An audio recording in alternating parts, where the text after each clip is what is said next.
guys, just record another quick video from home, doing it Sunday night, so hello, good evening from my side, good morning from yours. Sorry again, you guys, odd days seem to always be the ones that have to miss me being in there, which maybe that's good news, I don't know, but I do want to give a heads up before we get started on this. Before I go into this lecture, this is one of those lessons that we've really got to learn this skill. Just as much as the material, the skill is super important today, because we're going to need this skill not only today and next class. You're going to need this research skill that we're going to practice and start getting on a little bit. We're going to need it a whole lot next unit. And if you're somebody that has chosen to do a research paper or is going to choose to do a research paper, which you need to start as soon as possible. If you know that, hey, I don't want to present, that sounds terrible, I don't want my grade to be in the hands of other people, that sounds scary, I'm going to do a research paper. There's a few of you guys in all of my classes today that are excellent research paper people. There is a list of research topics I have. They should be on the cart, and if I don't have them on the cart, if they're not left there for the fellow that's subbing for me today, then I can make sure to get them to you next class, and I will get them posted on Schoology tomorrow as well. You'll just have to sign up. It's first come, first serve, but that's a quick thing, whatever. You can also choose independently your own topic. You will just have to let me know, and we'll have to approve it, right? I'm not going to let just anybody do, especially the hot topics that you guys would maybe want to do, or a student the other day asked me to true the Bible has changed throughout history. I'm not going to let just any student do something like that. I will let some students do something like that, but that really depends. So otherwise, here's the thing. You're going to need this research component we're talking about. I'm going to do a Bible section. We're going to really talk about what we just read as reading homework, or what we didn't read as bad students, whatever. But you guys are all good students, so I know you all did that reading homework that I've asked of you. So I want to talk us through quick our unit. I'm going to give us which unit we're in. We're in Unit 3, Day 2. All right, so Unit 3, Day 2, we have a quick objective. Hopefully it's written on the board, but I want to make sure you have this in your notebooks. So Unit 3, Day 2 is our objective today is to learn about textual variants and paratexts, Jesus' resurrection of Lazarus, and the basics of utilizing commentaries. So the big thing, I'm going to say it one more time. We'll learn about textual variants and paratexts. That is spelled P-A-R-A-T-E-X-T-S. Jesus' resurrection of Lazarus, and the basics of utilizing commentaries.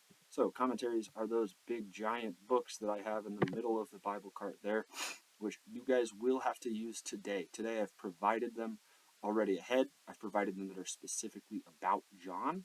So I'm going to tell you where the research is, and it'll be your job when we get to the work and to the research section. It's your job to determine what's helpful, what's not. Some of the stuff in there, not helpful. Ignore it. Things that are helpful, obviously you want that. But your job is to determine what is and what is not. So that's kind of the fun or misery of research, depending on who you're talking to. So let's go right into the Bible. That's why we're here. So it's John chapters 8 through 14. It's the second third of John. We've actually, just how it worked out, we've actually split John into three really cool sections of 7 chapter chunks. So we are in the middle third of those sections. John would love that because he loves the number 7. So he would love that it's divided by 7. But first, I want to just give some quick highlights. Remember, you need to write an essay today about any one of those 4 subgenres that we discussed last class. Any one of those 4 subgenres, but it cannot be one that you've already done. So if you did an I am statement, you cannot write about an I am statement today. You should be writing about any one of the others. Same thing with narrative or parables or discourse. And if you say, well, I'm not sure which one's which, your job to determine that it fits into that category. Work with the fellow today, work with somebody else. Come up with why it fits into that could be part of your essay, right? This is for sure a discourse, not just an I am statement. This should count as a discourse. Here's why, or whatever. quite frankly, I'm not going to fight you on that. If you can argue well, you will, then great. I'm going to reward that. So our first thing we're going to look at is chapter 8. It's the woman being stoned. And we're going to come back to this in a little bit as well, but it's this story of a woman being stoned. Now, stoned is, we use it in modern terms. We all know what being stoned is. Something you should not be doing. But then it was something that you don't want done to you, right? It's killing somebody by stoning. Now, as a quick aside, quick distracted Lang here, is on the very bottom of my shelf, I have a thing called Anchor Bible Dictionary. You could actually find, as one of your really good resources, you could find stoning or death penalty or capital punishment. All three of those should, or one of the three of those should show up in that giant 6-volume set. Ask the fellow to help you find those. They'll be able to figure that out. That would be a really good source to talk about. But this chapter is one of my favorite stories of Jesus because it gets to some weird questions. We're not going to go too far into that, but we get this quick story that does not appear in any of the other Gospels, and it almost feels random. It almost feels like it doesn't fit things, and we'll talk about that in a little bit. But where Jesus sees this woman that's about to be stoned, and he goes and stops it. And he has this famous line, "Let he who is without sin cast the first stone." Now, believe it or not, I would not be then getting to cast a stone. I have sinned, which, I'm sure you guys can believe. But the thing is that this is one of those stories that really highlights Jesus' love for even the most wicked and damnable in the ancient times, right? The person, we saw this in our movie, the Book of Clarence. We saw this where they're like, oh, she's sexing the Romans, right? She's a prostitute. Maybe that's the case. That's not here in the Bible, but it is a neat reference that they use, right? Then Jesus does the kind of Matrix thing and stops the stones midair. But we get this really cool section where he does this, and then he writes mysteriously on the ground. Nobody knows what it is, and it's the source of arguments within. It could be a research topic of, could Jesus even read and write? Probably not. But that is it's one of these really neat stories. And I would say the point of this, and I just want to highlight this quick, is that this really easily connects to Mark and Luke and Matthew with Jesus talking with the tax collectors and people being, why is he doing that? And this is like, yeah, there's hypocrisy even in the most righteous, right? Even you Pharisees and religious leaders, you guys are still hypocrites, right? And this shows, this is what we're really getting in this chunk, is these stories over and over that John is emphasizing Jesus' divinity and how much he is God and he's perfect. And yet we get these stories over and over of him loving the lowest and humanity, loving people, saying, yes, I am fully divine, and yet I will love the lowly, will love these. So how much greater is it that we must do that as humans, right? How much should we then extend that compassion and extend that love to others rather than write laws or emphasize things that would harm them? Right? I would say that the point of this is to point out hypocrisy. Now, here's the quick thing about this, and we're going to talk more about this in just a moment, but this is not a story that is original to John. What I mean by that is when the author or authors sat down and wrote John the first time, when it was actually being written down, this story does not seem to appear in that. We have what we call we have textual variants. So what I mean by that is, when we started doing archaeology in the 1800s, when they started really digging up ancient Jerusalem, ancient Rome, and being very careful, archaeologists found chunks of text that were maybe not the original, but were very, very old, that we date to being, some of them late or early 2nd century, like 830 in the case of John, 120. I think the very earliest one is probably 118 or something like that. But when they're writing these, not all of them have all the complete stories. Some of them will be almost complete except missing this chunk. And so what that tells us, and the oldest ones don't have this chunk, so what it tells us is that originally John didn't have this. Somebody else later, as they were working on the Bible, had heard this story or had read this story in another source that we now don't have, and they added it in and they said, this is important. This goes along thematically with this. So it's one of those reasons that it kind of feels a little bit random. And I'm going to talk more on this, but we get what we call a paratext. I'm going to describe that later. But you could put paratext in our Bible translations. The Bibles we have in our class will say that exact information I just said, that it doesn't show up in all things. Now that this doesn't show up in all ancient manuscripts, not part of the Bible. It's an additional text to help explain something for us that would miss that. So this is one of those that we get. Now we're going to skip ahead here to chapter 11. Chapter 11 is it's got to be one of the most famous Bible stories, and I think it's what is being referenced at the end of the book of Clarence there, that Jesus resurrects somebody from the dead, his friend Lazarus. And it mentions he's friends with him. And he's friends with his sisters, he's friends with the family, and he gets told, hey, Lazarus is sick, he's going to die. He waits. He doesn't rush to do it, he waits. And then we get the smallest verse in the Bible. Now, quick thing, verses not original to the Bible, chapters not original to the Bible. They were not added. Chapters were not added until about 1200. Again, that's like 1130 years, give or take a couple decades. 1130 years after the New Testament is written. 1170 years about after Jesus has died and been crucified. Right? It's a very long time. So they didn't originally have this, and verses were not added. I was actually wrong in my dates. I had told people like, oh, it's like 1100, 1200, 1560.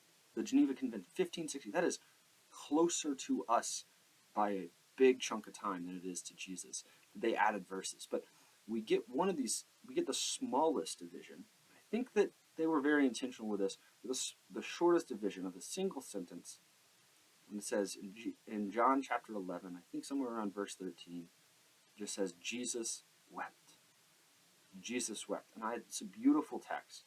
It's a beautiful 2 words. Because what it shows us is Jesus' compassion and care for humanity, for his friend, but it also shows us, I was reading this in one of these commentaries I have printed out. There's a printed packet of commentaries for you guys.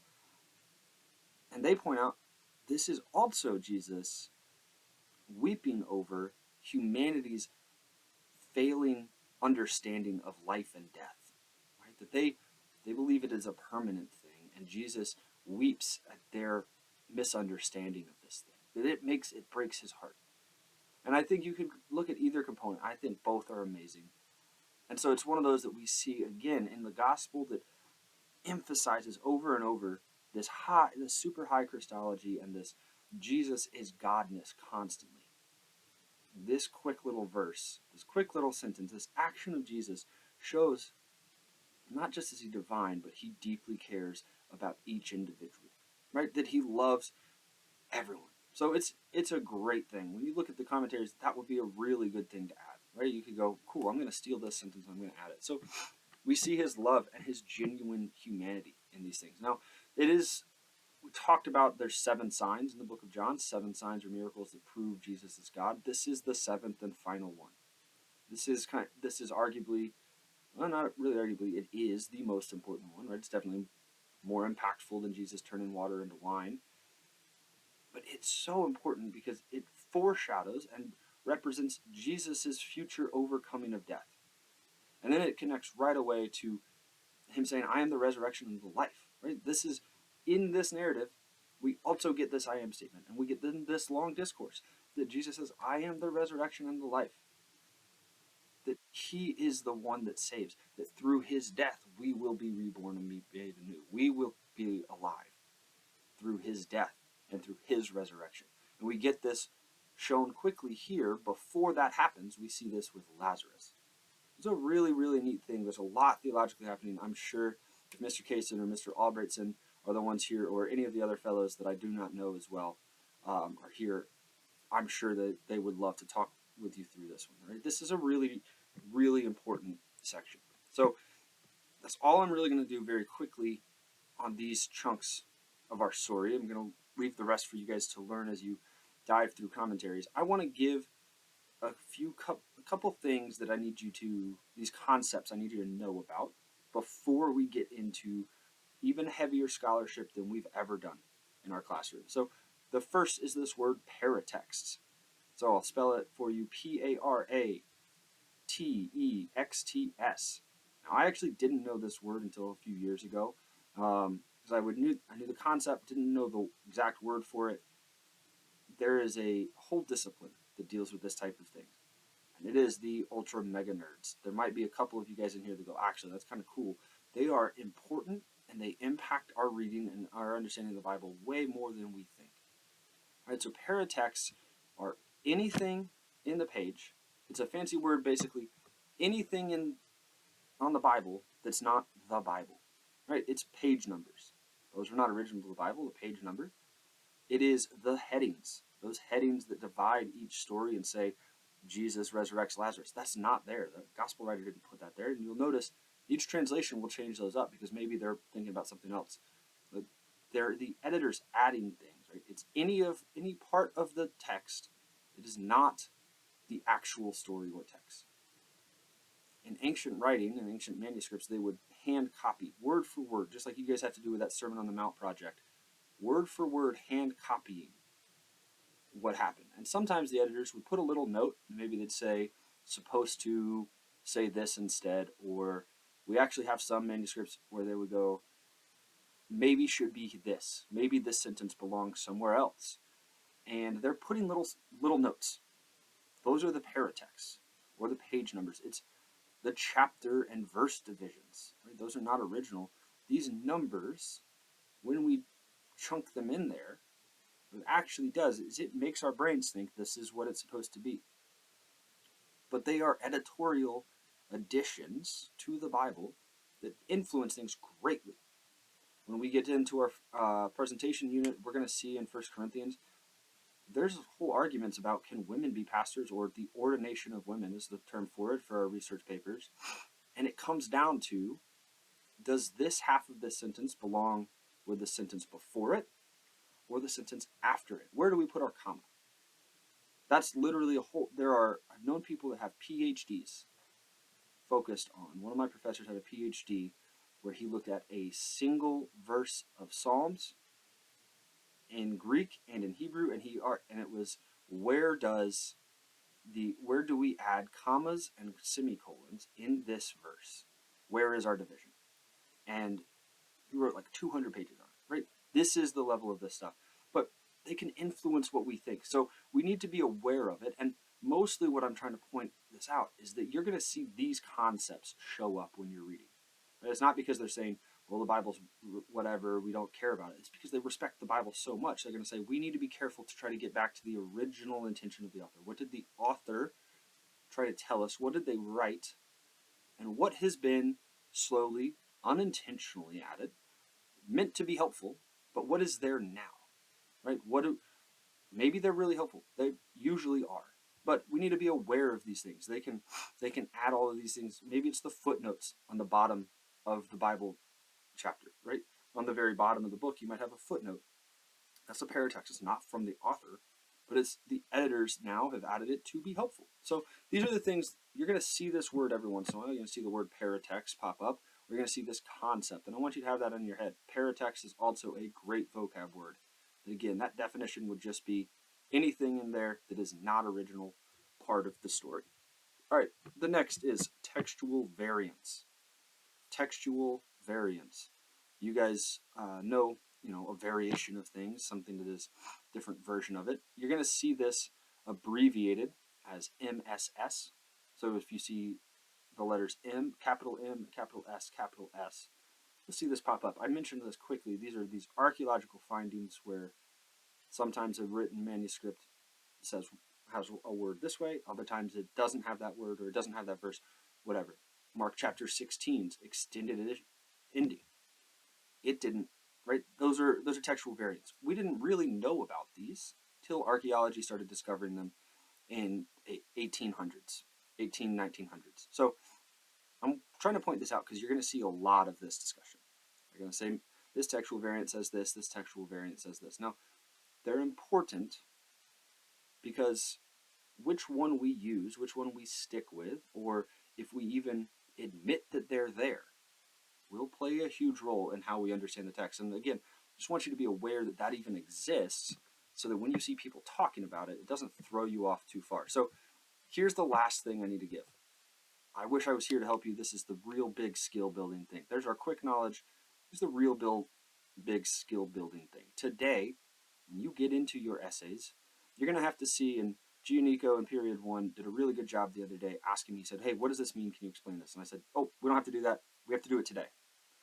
So you have to add a research component. Again, I have commentaries in the back. Some of them are in Roman numerals. Ask the fellow that's taking over my class today how to help you, and they can take you right to the chapter and verse you need, because I'm going to assume they know Roman numerals.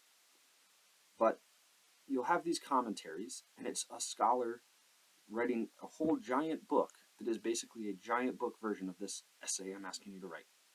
They're going to explain a whole bunch.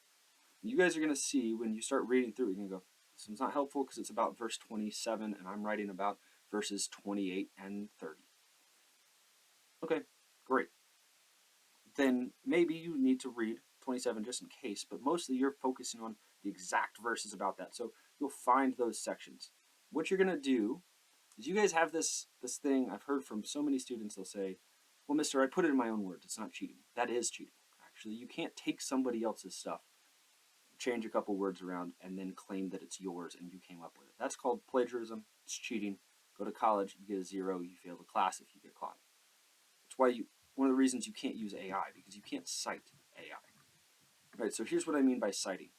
If you claim that it's yours, if you take their ideas or their words and then pretend that it's from you, you cheat. But if what you do instead is you take their stuff, you rework it so it still maintains what they said, but it fits your essay, right? You're like, all right, I don't need these sentences, and I put it here. And then you admit it. You say, footnote, this is where I got it from. That's no longer cheating. That's good scholarship. So here's what you're going to do today. When you look at these commentaries, once you get to probably the literary context or the historical context, you have historical context in your notes, but if you need more, when you get to that section of your essay and you're stuck, instead of saying, oh man, I don't know what to do, I'm going to make something up or summarize, find that commentary, see what they say, and add that into your paper. Then you'll see on that handout, there's little numbers 1, 2, and 3 on the bottom. So the first time you do it, guess what number that is? Number 1. So the end of your sentence that you wrote in your essay, you're going to put a little number 1, and then you're going to go down to the bottom of the page, and you're just going to write the title of the book. So again, you put the little number 1 or number 2 if it's your second time. Put the title of your book. Put the author's name. If it's the printed packet, you can just put packet and put the author's name, and then you put the page number. That way, I can go and find it. Right? If I go, well, they made that up. That's way too good. They stole this from somewhere. I can now go look it up, and you go, I didn't steal it. I borrowed it. He gave it to me. That's good. I want that. So let me give you an example. I would be writing this on the board to show you if I was there, but obviously I can't. Let's say I take a quote that is a true quote, right? It's a true, real thing that has been said. And so I take something like, quote, Mr. Lang's an incredible teacher. He's very handsome and funny too. He's the best 10th grade teacher around. Right? So I take that quote again. Mr. Lang, incredible teacher, very handsome and funny too. Best 10th grade teacher at Dog Prep. Now, I can't write that down because, well, it's plagiarism. I'm stealing that from somebody else. So if I instead cite it and I put the little number 1 and then I go to the bottom of the board and I write a number 1, I could tell you who said it. Mr. Orlando said that, right? I go, Mr. Lang is incredibly handsome and funny. Great, Mr. Orlando. I've cited it. I've told you who said it and who came up with it. Not me, obviously. I wouldn't say that about myself, but he did. So now that's allowed, right? This is what you're supposed to be doing. So this is what you're going to work on today. You should have the remaining class time. Hopefully it's close to an hour of class time. Please make sure you ask the fellow every bit of information. You're going to need a lot of help. Find a peer that can help you. Some of you guys will pick this up super fast. Some of you guys have done this in other classes, in a 9th grade class for me. If you find one of those people, have them teach you. And go ahead, you've got the rest of class time. I also will give you a quick hint. The exit ticket tasks today are going to be on the final exam. The exit ticket questions from today will, for a fact, be on the final.